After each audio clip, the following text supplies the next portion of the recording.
Baik, Sobat Bazis dan pemirsa Mutiara Iman UB TV, untuk segmen terakhir Ustadz. Jadi apa yang harus dilakukan agar budaya berderma ikut menyelesaikan permasalahan sosial ekonomi di masyarakat, Ustadz? Silahkan. Baik, jadi kebiasaan berderma yang sudah ada di masyarakat ini memang harus selalu ditumbuh kembangkan. Masyarakat kita saat ini kan memang terbawa oleh arus materialisme gitu ya. Jadi memang meskipun di masyarakat itu sudah banyak budaya berderma ini ya kan, tapi kan sekarang ini kan mulai terkikis gitu ya. Ya, orang sudah berpikir tentang individu-individu, tidak lagi berpikir kepada masyarakat yang lain. Ya, dia hanya menengok dirinya, tidak menengok orang lain. Nah, karena itu ya apa yang sudah berkembang ini ya harus ditangkap dengan baik. Hal-hal yang mendorong untuk berderma, ya misalnya anjuran-anjuran dari agama, manfaat berderma dan lain sebagainya, ini harus terus disuarakan, ini harus terus disuarakan. Jadi masyarakat kita saat ini sebenarnya kan dari sisi pemenuhan kebutuhan sehari-hari itu sudah banyak yang terpenuhi. Nah, karena itu ya kebiasaan berderma yang sudah berkembang ini harus ditularkan pada generasi-generasi saat ini. Karena di sisi lain ya memang kebiasaan berderma ini menjamur di masyarakat, tapi ada komunitas lain yang sebenarnya dia mampu berderma tapi juga belum bisa berderma.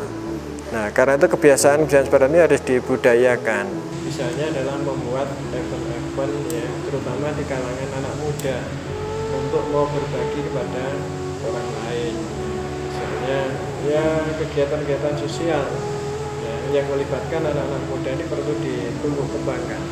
Karena bagaimanapun juga anak muda ini kan aset ke depan, ya dia adalah generasi penerus ya, yang harus bisa melestarikan kebiasaan berderma yang ada di masyarakat itu. Selain itu, ya, pengelolaan ya, dana derma yang ada di masyarakat itu harus dikelola dengan baik. Ada manajemen yang harus ditata ya, dalam rangka untuk membangun trust di masyarakat, terutama oleh lembaga-lembaga yang memang menangani persoalan itu. Sebab kalau lembaga ini sudah tidak punya trust, maka berbahaya. Ya, masyarakat yang selama ini sudah punya antusias ya untuk berbagi kepada yang lain, kalau dikelola tidak dengan amanah itu menjadikan masyarakat kemudian berpikir ulang untuk memberikan. Nah, apa yang dilakukan oleh UB misalnya dengan bazisnya, Muhammadiyah dengan lazismunya, NU dengan lazisnunya, ya ini dituntut ya untuk bekerja secara profesional. Ya, memegang amanah dengan baik ya, sehingga masyarakat itu kemudian ya tertarik untuk ya terus melakukan dermanya. Nah, selain itu derma yang selama ini sudah berkembang yaitu akan menjadi lebih produktif. Nah, Ustadz, apa langkah-langkah yang bisa dilakukan oleh lembaga pengelola derma ini agar pemanfaatannya lebih produktif? Silahkan Ustadz. Ada beberapa hal yang harus dilakukan ya. Yang pertama tentu adalah membangun kepercayaan di masyarakat. Ya, jadi dari sisi pengelolaan ya itu harus menunjukkan bahwa memang lembaga ini adalah lembaga yang profesional yang bisa menjaga amanah masyarakat dengan baik. Sebab seperti yang kita ketahui bahwa masyarakat kita ini kalau sudah percaya, ya itu mudah sekali berderma.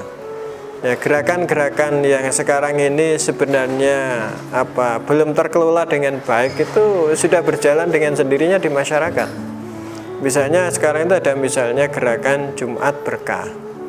Itu kan spontanitas ya, gerakan spontanitas. Misalnya subuh berkah, ya sarapan itu setelah salat subuh kemudian sarapan, ini kan sebenarnya itu spontanitas. Ini belum dikelola dengan baik oleh lembaga. Misalnya lagi adalah ini yang sederhana ya, misalnya persoalan buka puasa. Itu belum dikelola dengan baik, itu masih spontanitas ya. Nah, kalau ini misalnya ada lembaga yang memang punya trust yang baik dan bisa mengelola itu dengan baik, saya rasa akan lebih banyak yang bisa dilakukan. Bahkan di beberapa tempat kadang-kadang berlebih gitu ya. Kalau kita lihat misalnya puasa itu kan hampir semua masjid mengadakan, dan ada masjid yang kadang-kadang berlebih. Nah, sementara di tempat lain banyak orang yang masih berbuka aja ya kadang-kadang dia mencari-cari gitu ya. Nah, ini kalau ada lembaga yang mengelola dengan baik, saya rasa itu akan lebih bermanfaat. Nah, belum lagi yang lain yang sifatnya lebih besar. Jadi yang pertama saya rasa memang harus membangun trust dulu bahwa lembaga ini memang lembaga yang profesional, yang bisa menjaga amanah dengan baik ya, sehingga kepercayaan masyarakat akan tumbuh. Yang kedua, harus ada perencanaan yang baik ya dalam pengelolaan ini. Jadi lembaga ini harus bisa membaca apa sebenarnya kebutuhan masyarakat itu ya. Harus tahu kantong-kantong mana yang sebenarnya membutuhkan bantuan ya dari derma masyarakat ini.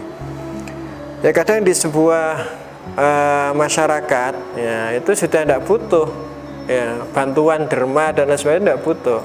Tapi sebenarnya di belahan lain masih banyak yang membutuhkan derma ini.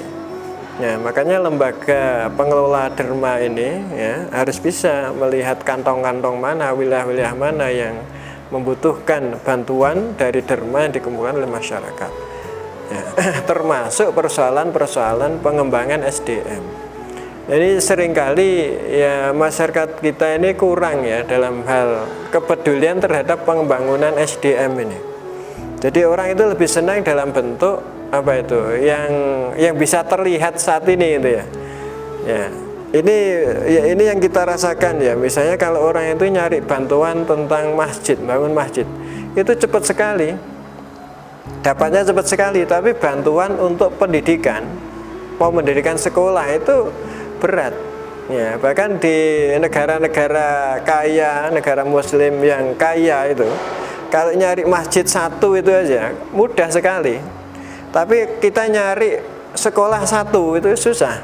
Ya, karena dalilnya memang kan hanya masjid ya. Nanti kalau yang mengeluarkan masjid, nanti yang bangun masjid di dunia nanti akan dibangunkan rumah di surga. Tapi kan tidak ada dalil ya siapa bangun sekolah ya, nanti akan diganti istana di surga, kan tidak ada. Nah, orang masih pada normatif yang seperti itu. Padahal sebenarnya pengelolaan sumber daya manusia itu justru yang sangat dibutuhkan gitu ya. Kalau masjid kan banyak sekali gitu ya. Masjid memang penting gitu, tapi kan banyaknya masjid itu kan tidak perlu ditambah sebenarnya. Dari sisi fisik kan sebenarnya orang itu kan sudah berlebih kan. Di Malang ini kan orang nyari masjid itu kan berlebih sekali gitu. Tapi sekolah yang berkualitas, kemudian guru yang memang berkualitas, ya ini yang saya rasa perlu diperhatikan. Nah, lembaga-lembaga yang menangani hal ini mestinya juga peduli pada persoalan-persoalan yang sifatnya pembangunan sumber daya manusia, misalnya penyiapan beasiswa untuk anak-anak orang miskin yang memang berpotensi ya, kemudian guru-guru itu ya yang butuh untuk peningkatan kualitas ya, ini yang perlu ada yang memikirkan. Nah, selama ini kan dalam hal ini kan kurang gitu, orang masih melihat urusan perut ya, tapi tidak urusan akal itu ya. Masih banyak urusan perutnya, urusan akal ini yang belum. Nah, ini diantaranya hal-hal yang perlu dilakukan ya oleh lembaga-lembaga yang mengelola ini. Baik Ustadz, pembahasan yang sangat luar biasa. Terima kasih atas wawasan baru, ilmu baru yang sangat bermanfaat untuk kita semuanya. Dan terima kasih juga telah menyempatkan waktunya hadir di program Mutiara Iman UBTV. Akhirnya Sobat Bazis dan pemirsa UBTV yang dirahmati oleh Allah, sampailah kita pada penghujung acara pada kali ini. Saya ucapkan terima kasih yang sebesar-besarnya kepada penonton setia Mutiara Iman, dan juga saya minta maaf apabila dalam kesempatan kali ini terdapat banyak kesalahan dan juga khilafan, karena kesempurnaan hanya milik Allah, Tuhan semesta alam. Akhirul kalam, saya Anissa dan beserta kru yang bertugas pamit undur diri. Wabillahi taufik wal hidayah. Wassalamualaikum warahmatullahi wabarakatuh.